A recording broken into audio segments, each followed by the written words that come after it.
Olá, turmas! Bem-vindos a mais uma aula de língua portuguesa. Eu sou o professor Denilson, de língua portuguesa, e vou acompanhar vocês neste momento. Vamos aprender bastante durante a nossa aula. Sobre o que vamos aprender? Nosso objeto de conhecimento, colocando aí para vocês. Vamos trabalhar a morfossintaxe, a morfologia da língua portuguesa, especificamente vamos detalhar, ou seja, vamos estudar as classes gramaticais invariáveis, ou seja, aquelas que não flexionam, que não têm forma de flexão em plural, certo? Ou feminino, masculino. Percebe que essas palavras são advérbios e preposições. Vamos compreender o que são essas palavras, essa classe gramatical e a importância delas no texto, ok? Então, venham comigo, vamos para a nossa aula.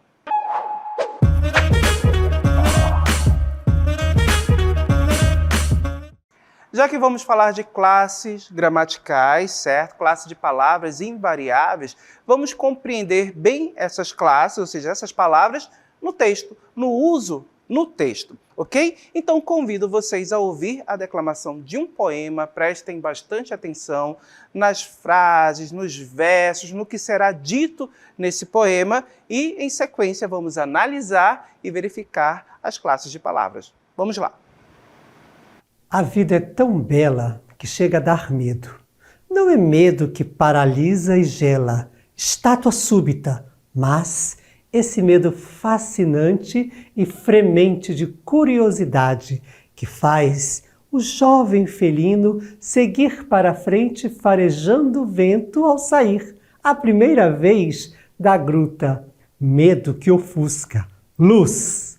Complicentemente, as folhas contam-te um segredo velho como o mundo. Adolescente, olha! A vida é nova! A vida é nova e anda nua, vestida apenas com o teu desejo. Acabamos de ouvir um poema que aborda a questão de uma fase da vida, um período em que todos vivemos. É exatamente o período ali da adolescência, o período de desenvolvimento humano, em que há muitas descobertas e também muitas questões que são colocadas. É exatamente a fase de transição da infância para uma vida adulta. E o nosso poema tem como título exatamente isso, o adolescente, ou seja, o ser, a pessoa que é adolescente, que está vivendo esta fase. Então, colocando aí o nosso texto para vocês, observem logo no primeiro verso do nosso poema. O nosso poema, é importante ressaltar para vocês, que ele não possui uma sequência de organização dos versos, das estrofes, de forma organizadinha, vamos dizer assim, de uma forma fixa, como ocorre em poemas mais clássicos. Nós vamos ter versos curtos, versos longos, são versos que têm uma forma livre, certo? E logo no primeiro verso do nosso poema, nós temos exatamente esse enunciado aqui. A vida é tão bela que chega a dar medo. Então, observem o título do nosso poema, O Adolescente, e o eu lírico já inicia o nosso texto falando para esse adolescente sobre a vida. E o que ele revela sobre a vida? Que essa vida é tão bela que chega a dar medo. Medo do quê? Lembrando que a adolescência é esta fase de transição, é essa fase de mudança, certo? Então, a palavra medo vem em volta exatamente rodeada de todas as questões que nós vamos ter nesse período da vida. Conflito com os pais, que é comum acontecer, as questões de valores também que estão em processo, em formação, certo? E aí, observe que na sequência do nosso verso, não o medo que paralisa, gela, estátua súbita, certo? Mas ele faz uma ressalva. Mas, observem aqui, mas esse medo fascinante e fremente de curiosidade que faz, olha só, percebe que ele vai nestes versos aqui, abrir uma nova ideia de medo, né? Esse medo que é fremente, que é fascinante, que revela, ou seja, que traz curiosidade, que faz o jovem, ou seja, o adolescente, como? Olha a comparação, certo? Essa metáfora. O jovem felino. Lembra da ideia dos gatos, de que os gatos são curiosos? Então perceba que o jovem felino, o jovem adolescente seguir para frente, ou seja, farejando o vento ao sair pela primeira vez da gruta, ou seja, ao ter esse contato com as responsabilidades, ao ter esse contato com a vida adulta, com os primeiros compromissos, lembrando que nessa fase aí você já está entrando ali mais próximo do ensino médio, já começa nesse período aí a pensar no futuro. Então percebe que é essa ideia, é essa questão do futuro, do medo do que pode vir, mas também esse medo do que está por vir, que é fascinante, que gera essa curiosidade.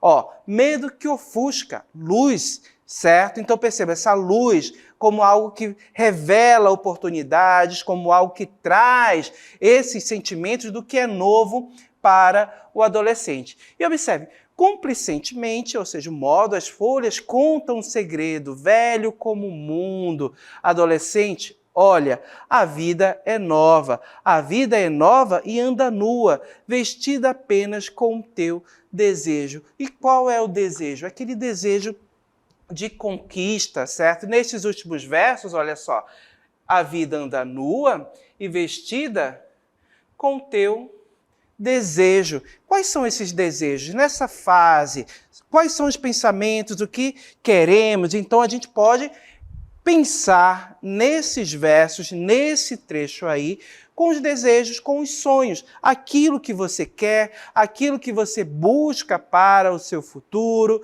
certo? Então perceba que o poema vai abordar todas essas questões dessa fase de transição da vida, dessa curiosidade que é gerada pelo novo, desse contato com o novo, das experiências novas que começam a acontecer nesse período, certo? E exatamente a novidade, o desejo, o sonho com o que está por vir. De repente aí nós podemos pensar no futuro, numa carreira, certo? Em viajar e tantos outros sonhos que fazem parte do universo de um adolescente, certo? Que vive esta fase da vida, uma fase intensa, uma fase que é de transição. Ok, gente? Agora, quando analisamos o nosso texto, claro que nós temos que lembrar sempre que nós temos partes que compõem esse texto, que estruturam esse texto, e palavras que são escolhidas para construir esses sentidos. Ok? Então, voltando aqui comigo, eu destaco para vocês logo esse primeiro enunciado que apareceu lá no nosso primeiro verso. A vida é tão bela, né? Então, a vida é bela, a vida é bonita. Observem que nesse enunciado aqui, eu tenho uma oração, certo? Essa oração, ela está presente, ou seja, por que é uma oração? Porque nós temos a presença de um verbo, o verbo ser, e quando pensamos em oração, claro que nós temos que lembrar que existe um sujeito e um predicado nessa oração. Então, quem é o sujeito dessa oração? O que é belo? A vida. Então, a vida é o sujeito da oração, certo? E o que se fala a respeito do sujeito? O que se fala a respeito da vida? Que ela é bela. Então, é tão bela é o nosso predicado. Então, colocando aqui essas classificações, que são classificações da nossa sintaxe da língua portuguesa, aqui nós temos uma frase organizada em que o sujeito aparece primeiro e o predicado depois, né? Então, lembrando que o predicado aqui é tudo que se fala a respeito desse sujeito. E claro, temos uma oração, porque temos a presença de um verbo, e qual palavra é o nosso verbo? Quem é o verbo aqui desses enunciados? Perceba que o verbo está presente dentro do predicado, que é o verbo ser na sua forma a forma conjugada, destacando aqui para vocês. Ok? Então, observem que nesse enunciado aqui nós temos a divisão sujeito e predicado. Quando analisamos o nosso predicado, vamos analisar esse trecho apenas agora com o predicado. É tão bela. Observem que esse enunciado, o nosso predicado, é tão bela, é um enunciado, um predicado, em que nós temos a presença de um verbo. Já sabemos que o verbo é de que tipo? É um verbo significativo, um verbo não significativo. Percebam que esse verbo aqui, ele expressa uma ação? Não. Ele é um verbo que apenas vai ligar uma característica ao sujeito, certo? Ele tem essa relação de conexão, ele apenas faz essa ligação. Então, ele é um verbo não significativo, ou seja, ele é apenas um verbo de ligação. E qual foi a característica que foi relacionada, que foi ligada ao sujeito? Perceba que a característica que nós temos em relação à vida é de que ela é bela. Então, nós temos aqui, destacando para vocês, olha só, o núcleo do nosso predicado. A palavra bela é o nosso adjetivo, essa palavra que atribui característica é a palavra mais importante, então ela funciona como o núcleo do nosso predicado, ok? E claro, como o núcleo do predicado é um nome, é um adjetivo, então nós sabemos que esse predicado é nominal, ok? E também outra questão, como o núcleo do predicado, como a palavra que atribui característica, nós vamos chamar a palavra bela, ou seja, ela exerce a função de um predicativo. Predicativo de quem? A quem se refere a palavra bela? Ao sujeito da oração, a vida. Então, bela é o nosso predicativo do sujeito. Ok? Agora, professor, ficou faltando uma palavra. Nós destacamos o verbo, destacamos o predicativo do sujeito e essa palavra aí, o tão, certo? Destacando aí para vocês, colocando aí o tão. O que é? Que palavra é essa? Então, perceba que para que a gente possa compreender, vamos trabalhar primeiro um pouquinho o sentido dessa palavra. Observem comigo um enunciado, certo? Em que eu tenho a presença do tão e o enunciado em que esse tão está ausente. Leiam comigo. A vida é tão bela que chega a dar medo. Isso é o verso do nosso poema. O primeiro verso que é dito ao adolescente, certo? E observem o mesmo enunciado sem a presença do tão. A vida é bela que chega a dar medo. Pessoal, eu tenho o mesmo sentido? O que mudou? Será que houve mudança? Então, observem aqui que eu tenho dois enunciados com a ausência apenas de um termo. Um termo como o tão está presente aqui no primeiro e no segundo, não.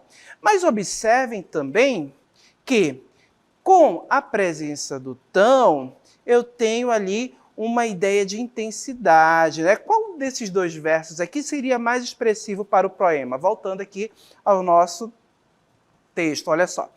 Qual dos dois aqui seria mais expressivo para o poema? A vida é tão bela que chega a dar medo ou a vida é bela que chega a dar medo? Observem que o primeiro exemplo aqui, que está presente no nosso poema, a vida é tão bela que chega a dar medo. Observe que esse tão, ele intensifica a ideia de beleza da vida. Então percebam que aqui, no primeiro enunciado destacado aqui, nós temos uma ideia de intensidade, nós temos uma expressividade maior para o texto, para o poema. Então, a presença do tão revela essa ideia de intensidade, auxilia na expressividade do poema, certo? Atribuindo essas ideias. E esse tão, que tipo de palavra é essa? Certo? Já sabemos que ele tem essa ideia de intensidade. Ele intensifica, ele auxilia o nosso poema na sua expressividade, em expressar certos sentimentos, sensações. Que tipo de palavra é essa? Então, revelo para vocês que essa palavra, o tão, é um advérbio, gente. Observem que o tão é um advérbio, é uma palavra que tem a função de indicar intensidade, expressar ideias. Então, quando pensamos em classe de palavras, em variáveis, os advérbios são essas classes que vão expressar ideias diversas. Então, colocando aí o nosso conceito sobre o advérbio. O que é o advérbio? O advérbio é a palavra que pode expressar circunstâncias, ideias diversas. Que ideias são essas? Entre elas nós vamos ter ideia de modo, lugar, tempo, intensidade, também podemos ter finalidade, conformidade e tantas outras ideias que podem ser expressas pelo advérbio. Professor, como é que eu vou saber qual é a ideia expressa pelo advérbio? Pelo contexto, gente. Sempre o texto ele vai te oferecer elementos, vai te oferecer um contexto que você consegue extrair essa ideia, esse sentido dos advérbios. Lembrando que eles aparecem no texto, eles modificam, certo, determinados enunciados, acrescentando ideias, intensificando ideias diversas, e nós precisamos observar com atenção a presença deles dentro de um texto, porque eles nos revelam muitas coisas. Eles podem marcar opinião, eles podem, de repente, ajudar na progressão das ideias dentro do texto e tantas outras ideias que podem aparecer e em que nós podemos também fazer uso dos advérbios para articular os textos. Ok? Então, vamos continuar analisando? Então, retirando mais um trechinho do nosso poema, colocando aqui para vocês. Olha só. Não o medo que paralisa e gela. Nós temos um advérbio aqui, nesse enunciado. Perceba que o advérbio que nós temos é exatamente o não. E o não é um advérbio que marca uma ideia de negação. Então, não é o nosso advérbio. E olha só, qual ideia ele transmite, qual sentido ele transmite dentro do texto? Uma ideia de negação. Não o medo que paralisa e gela. Lembrando aí que o nosso poema fala sobre medos, mas não aquele medo que paralisa e gela, mas um medo que vem por meio da novidade, daquilo que está por vir, das novas sensações que são apresentadas ao adolescente. Vamos seguir mais um trechinho do nosso poema. Observem a presença dos advérbios nos enunciados, nos versos e as ideias que eles estabelecem dentro do texto. Olha só a metáfora. O jovem felino seguir, faz o jovem felino seguir para frente, farejando o vento. Temos aqui também um advérbio, especificamente uma locução adverbial. Destacando aqui para vocês, olha só, para frente. Percebe que esse enunciado, para frente, é uma locução adverbial. Por que falamos que é uma locução adverbial? Porque nós temos duas palavras exercendo essa função de advérbio. Para e frente, uma locução adverbial. E qual a ideia nós temos aqui com esse enunciado? Percebe que para frente nós temos uma ideia de lugar, ou seja, uma direção para onde se segue, para onde se caminha, certo? Seguir farejando com o vento. Então, para frente, ou seja, farejando com o vento. Para frente, lembrando que também essa ideia faz o felino seguir para frente, olha só, para frente, uma ideia de futuro, em busca desse futuro que está por vir, em que o adolescente aí tem contato exatamente nesse período, nessa fase da vida. Ok? Temos mais advérbios no nosso poema? Temos, vamos apresentar aqui para vocês. Olha só, outro exemplo.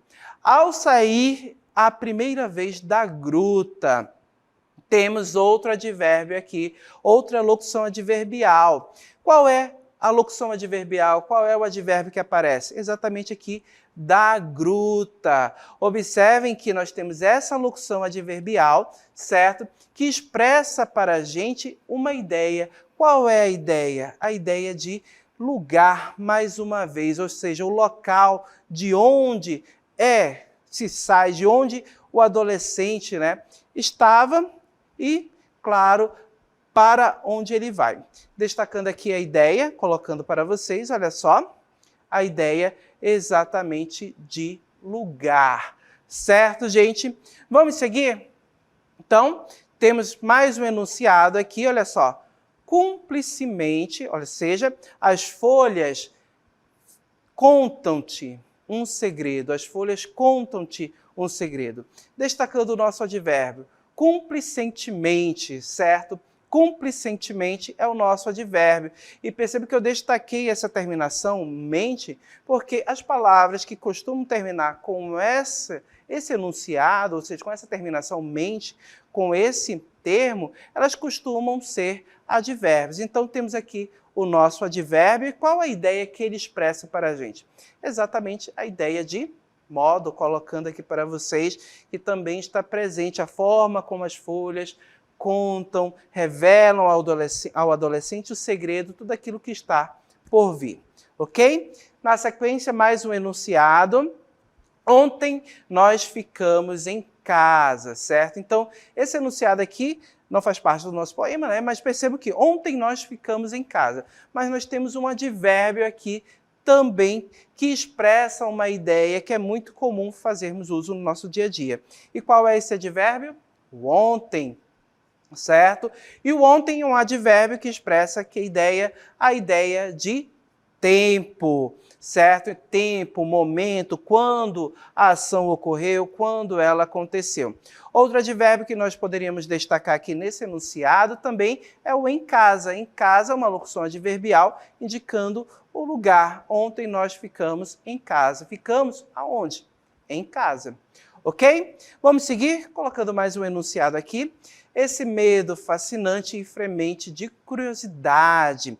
Ok? Mais um enunciado do texto. Vimos aí os advérbios que foram trabalhados durante o texto, certo? Nós vimos diversas ideias que eles expressaram para a gente. Lugar, tempo, finalidade, certo? Você pôde observar também ideias diversas, como a negação presente dentro do texto, dentro do poema. Todas essas ideias marcadas pela presença do advérbio. Ok? Agora eu quero chamar a atenção de vocês para outra palavra, para outro enunciado, que também é importante dentro do texto, porque ele estabelece conexão, ok? Agora, para que a gente analise bem esse enunciado, eu trouxe esse trecho aqui, esse verso do nosso poema. Esse medo fascinante e fremente de curiosidade. Observem esta palavra que eu vou destacar aqui para vocês, este termo, destacando aqui, olha só, exatamente o de. Qual é a função dessa palavra? Por que ele é importante? Será que eu posso retirar? Será que eu deixo? Percebam, se eu retirar, o que acontece? Esse medo fascinante e fremente curiosidade causa uma certa estranheza. Com a presença do de, olha só, esse medo fascinante e fremente de curiosidade. Perceba que eu tenho uma certa harmonia, uma certa familiaridade, ou seja, esse termo aqui, ele está estabelecendo uma conexão entre duas palavras. Quais são essas palavras?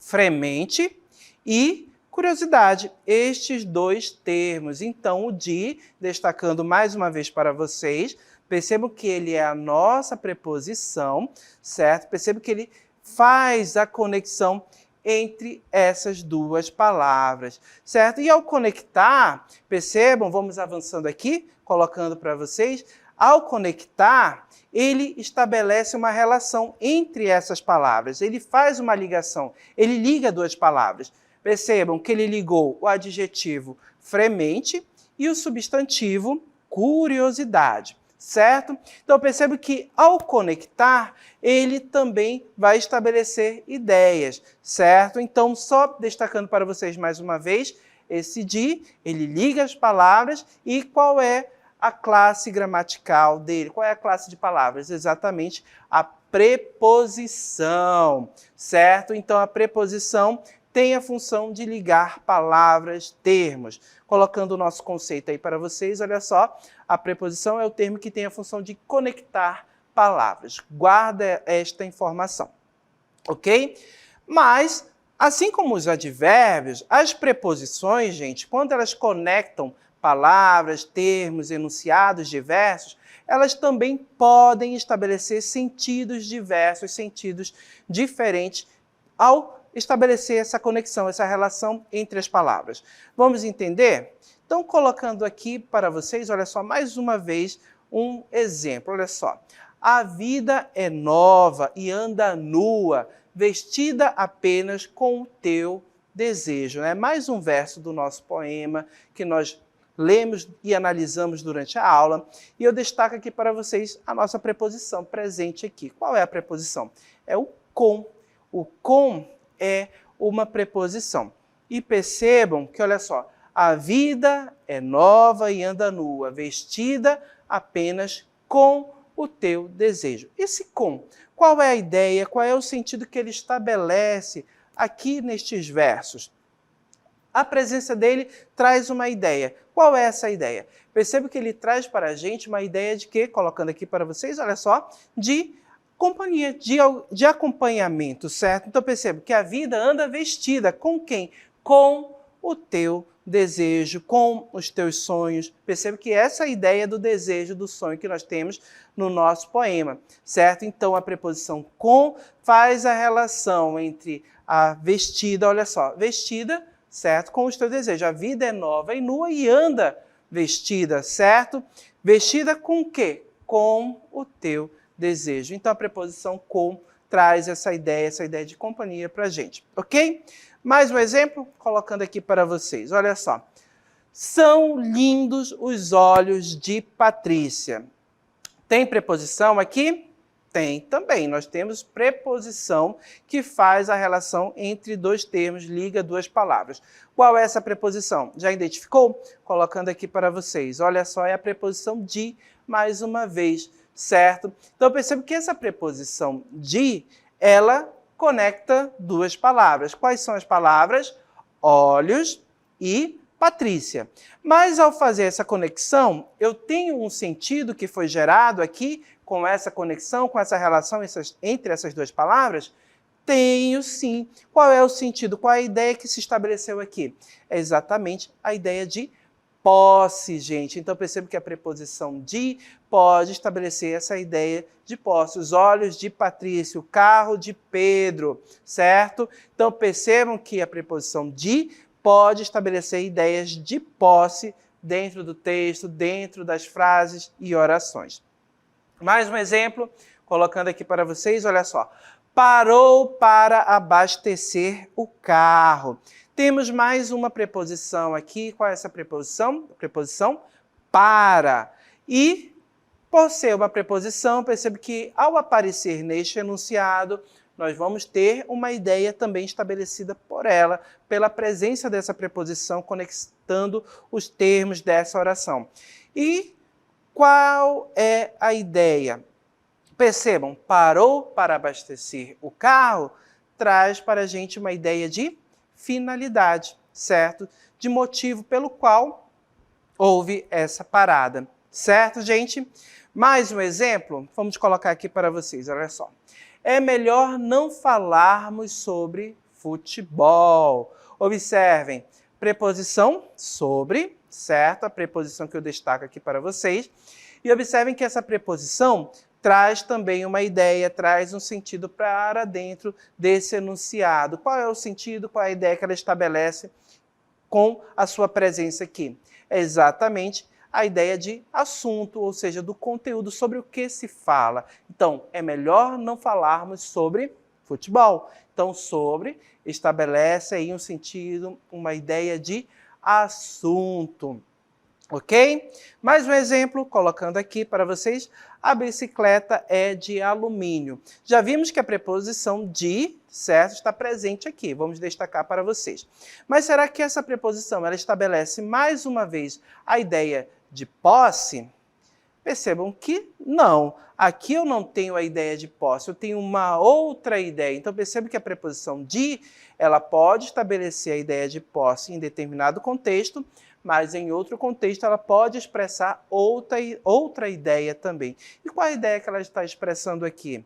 Percebo que é a ideia de material, do que é feita a bicicleta. Então perceba, olha só, a bicicleta ela é de alumínio. Então qual é a matéria, qual é o material, o elemento que compõe essa bicicleta, que faz com que essa bicicleta seja produzida, seja composta? É exatamente o alumínio, certo? Então, observe que a preposição de também estabelece essa ideia de matéria, de material, do que compõe determinado elemento, do que é feito determinado utensílio, certo? Então, observem que sempre é o contexto que irá definir o sentido da preposição, certo? O uso dela. Você já percebeu que a preposição de pode estabelecer vários sentidos, diversos sentidos. O que vai determinar é exatamente o contexto em que você tem de uso, certo? Então, lembrando, preposição é a classe de palavras que liga termos, que liga palavras, que faz essa conexão. E quando conecta palavras, termos diversos dentro de uma oração, dentro de um texto, sempre há uma ideia, um sentido que é estabelecido ali. E o que vai estabelecer, como é que eu vou saber qual é o sentido, qual é a ideia? Exatamente observando e analisando o contexto de uso em que a preposição foi empregada, ok? Então, nós vimos aqui duas classes de palavras invariáveis, lembrando que elas são invariáveis porque elas não se flexionam em singular ou plural, ou masculino e feminino, elas sempre irão aparecer dentro dos textos na forma como são escritas realmente, como a preposição de, sempre será o de. Ela não vai ter acréscimo de um S ou qualquer outro elemento para marcar gênero ou número, certo? Então, perceba que são classes de palavras invariáveis, certo? O ontem, certo? É um advérbio que estabelece ideia de tempo, e o advérbio sempre é essa palavra que vai estabelecer circunstância dentro do texto, dentro das orações, das frases, certo? E circunstâncias, ideias diversas, que pode ser de tempo, lugar, certo? E tantas outras ideias. Sempre o contexto vai te indicar essas ideias. E a preposição, lembrando mais uma vez, aquela que conecta termos, que conecta palavras e também que, ao fazer essa conexão, estabelece sentidos diversos que você vai ter que definir, entender, perceber sempre por meio do contexto.